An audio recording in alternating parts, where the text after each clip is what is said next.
안녕하세요. 이번 영상에서는 중고등학교 교실의 실내를 제작할 예정입니다. 벽체와 바닥, 천장을 만들고 조금씩 디테일을 채워나가며 교실을 모델링합니다. 그리고 태그 기능을 통해 전체 파일의 각 요소를 관리하는 방법에 대해 알아보고자 합니다.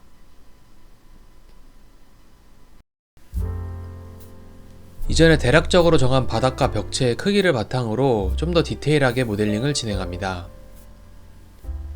우선 바닥과 벽체를 하나씩 그룹으로 지정하여 구분해 줍니다. 벽체의 일정 두께를 만들어 줍니다. 실제로 건물의 외벽과 내벽의 두께는 조금씩 다르지만 일단 일정한 두께로 적용합니다. 추후에 자체 두께를 수정할 수도 있고 외부 벽면에 외장재를 추가하여 덧댈 수도 있습니다. 가운데를 중심으로 보조선을 그어서 치수를 정리하면서 작업합니다. 100mm 단위의 치수를 기입하여 보다 정확한 모델링을 하는 것이 좋습니다.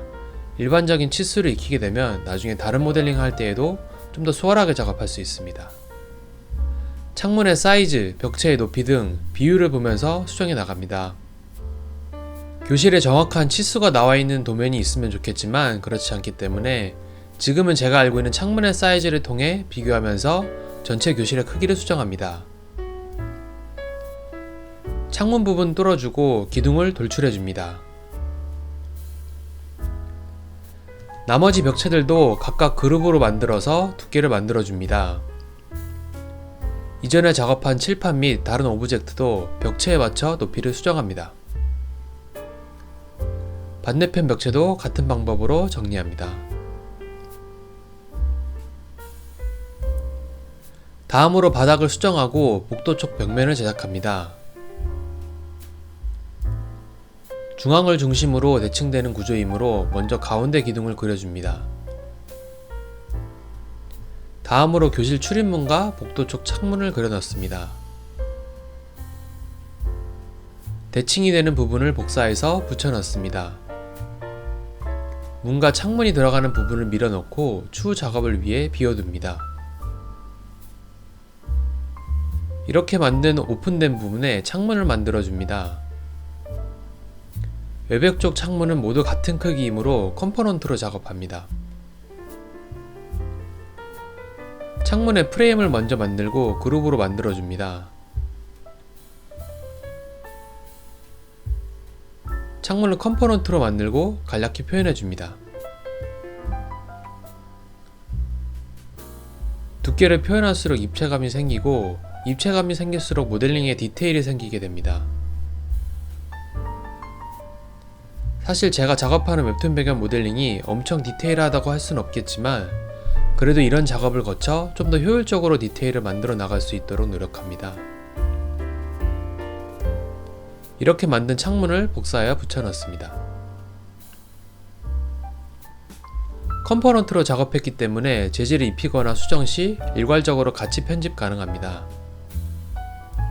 재질을 입힐 때는 그룹이나 컴포넌트 자체에 적용하는 것과 그룹이나 컴포넌트 내부 편집에서 각각 면에 적용하는 것이 다르므로 주의해야 합니다.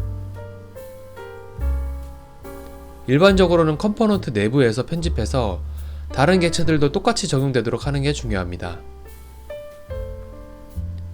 또한 스케치업 내 기본 재질을 적용할 때는 재질을 복사하여 새로 만들고 수정하는 것이 관리하기 좋습니다. 기존 나무색이 너무 진하여서 좀 더 연하게 수정했습니다.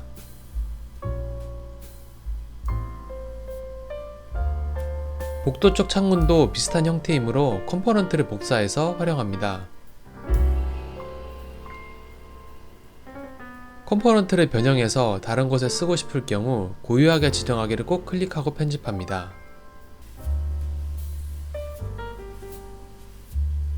전체 크기를 수정할 때는 이렇게 스케일로 조정 가능합니다. 객체의 비율이 달라질 수 있으므로 전체 형태가 많이 찌그러지지 않는 선에서 편집합니다. 위쪽 창문은 스케일로 조정하면 비율이 많이 손상될 수 있으므로 이런 식으로 무브 툴을 이용하여 형태를 직접 수정합니다.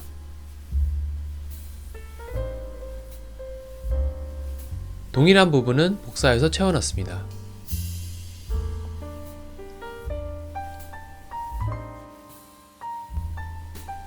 다음으로 출입문을 제작합니다. 이전과 같은 방식이므로 좀 더 빠르게 보여드리도록 하겠습니다. 기존에 활용 가능한 부분은 최대한 복사해서 작업합니다. 컴포넌트를 양쪽 출입문을 만듭니다. 문에 뚫린 창문을 표현해주고 디테일을 더해나갑니다. 손잡이 부분도 그룹으로 만들어 표현해줍니다. 대칭 이동으로 방향을 변경하고 위치를 조금씩 수정합니다. 다음으로 벽체에 걸레바지 등 디테일을 표현하고 재질을 입힙니다. 보기, 컴포넌트 편집, 모델의 나머지 부분 숨기기를 체크하면 선택한 그룹 또는 컴포넌트 이외의 객체를 화면에서 숨기고 작업할 수 있습니다. 이렇게 작업하면 온전히 선택한 객체만 편집하기 편합니다.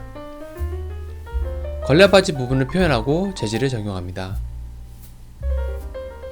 다른 벽체들도 같은 방법으로 편집하고 재질을 적용합니다. 자주 사용하게 되는 편집 방법이므로 단축키를 설정하여 두는 것도 좋습니다. 스케치업이 업데이트될 때마다 개인 단축키 설정을 따로 해야 하지만 한번 잘 익혀두면 작업 시간을 단축시킬 수 있습니다. 동시에 본래 기능이 어디에 위치하고 있는지 잘 기억하고 있는 것도 중요합니다. 그래야 어떤 작업 환경에서도 작업을 잘 수행할 수 있기 때문입니다. 흰색으로 페인트가 칠해진 일반적인 벽면이라도 조금의 재질 표현을 해주도록 하겠습니다. 그냥 흰 벽면이라도 조금의 텍스처가 있으면 좀 더 완성도가 있어 보이기 때문입니다.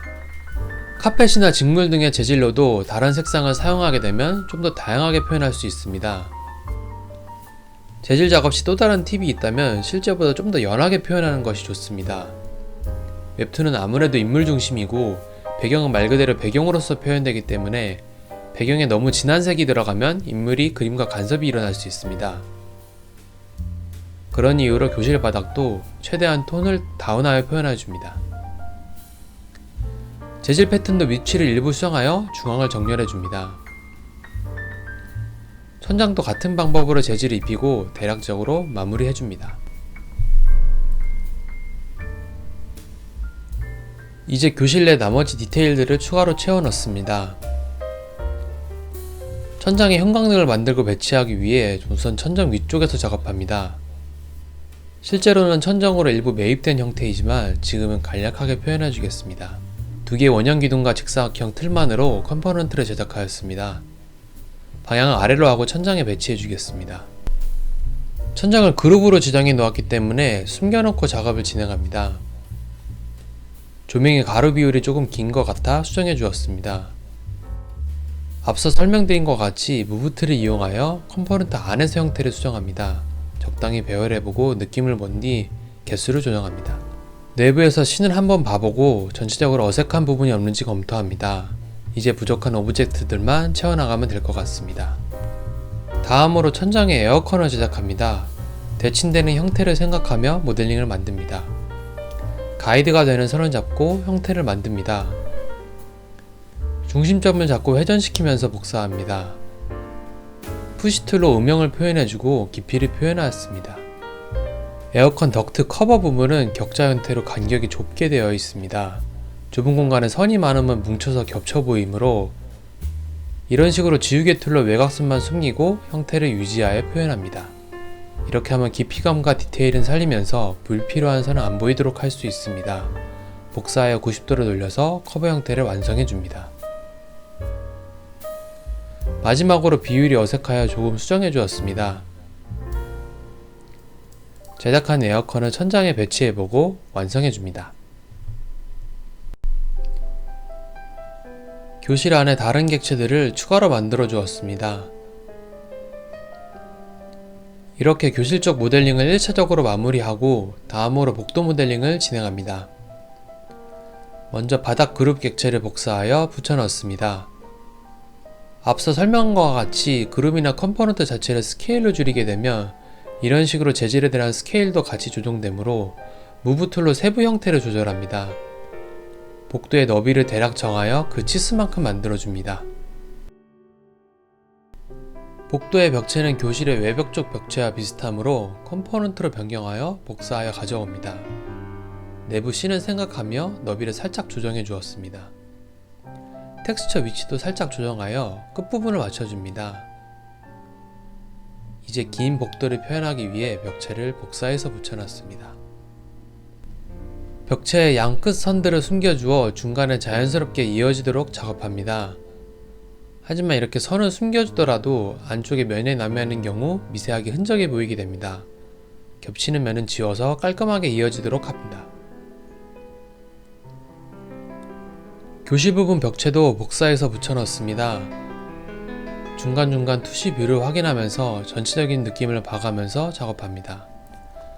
복도 끝에는 일반 벽면으로 처리하여 막아주도록 하겠습니다. 추후에 계단이나 건물 작업하면서 추가적으로 작업하도록 할 예정입니다. 이렇게 해서 교실과 복도 공간이 마무리되었습니다. 이제 완성된 실내 모델링을 태그로 보기 쉽게 정리하는 방법을 알려드리겠습니다. 먼저 돋보기 툴로 시야값을 조정합니다. 카메라의 렌즈 화각과 같은 개념으로 웹툰에서는 이렇게 30 정도를 사용합니다. 일반적인 화각은 50을 사용하지만 이는 건축 투시도나 일러스트 등에서 많이 쓰입니다. 상대적으로 인물을 중심으로 투시가 적게 사용되는 웹툰에서는 보다 적은 화각을 사용합니다. 그러나 적은 화각으로 작업하면서 화면을 회전했을 경우 이렇게 벽체 바깥으로 화면이 넘어가 불편한 경우가 있기도 합니다. 원하는 구도를 잡고 싶은데 앞에 벽체나 다른 장애물에 걸려 화면이 안 나오기도 합니다.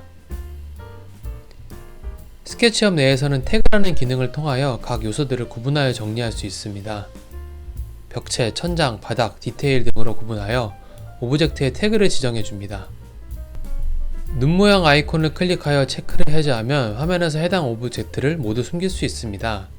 천장뿐만 아니라 같이 위치한 조명이나 에어컨 등도 같이 잡아주었습니다. 태그를 구분하는 기준은 정해진 건 없으므로 최대한 작업자나 이용자가 쓰기 편하도록 지정합니다. 벽체의 경우에는 4개의 면을 각각 지정해 주었습니다.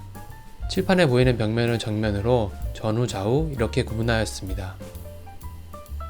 마찬가지로 벽체뿐만 아니라 칠판, 시계 등도 같이 묶어서 지정해 주었습니다. 태그는 그룹이나 컴포넌트 자체뿐만 아니라 개별된 면이나 선까지도 지정되므로 작업 과정의 가장 마지막에 정리해 주는 것이 좋습니다.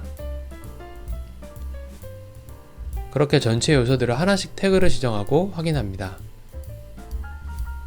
이제 원하는 구도를 잡을 때 시야에 가려지는 벽체 부분을 한 번에 숨길 수 있습니다. 마치 드라마 스튜디오처럼 화면을 구성하여 필요한 장면을 연출할 수 있습니다. 태그별 색 아이콘을 체크하면 태그별로 색상이 구분되어 화면에 표현됩니다. 이를 통해 원하는 구분대로 태그가 잘 지정되어 있는지 확인할 수 있습니다. 트레이 창에서 색상을 변경하여 볼 수도 있습니다. 그룹 및 컴포넌트는 그 객체 자체와 내부의 각 객체를 따로 태그를 지정할 수 있습니다.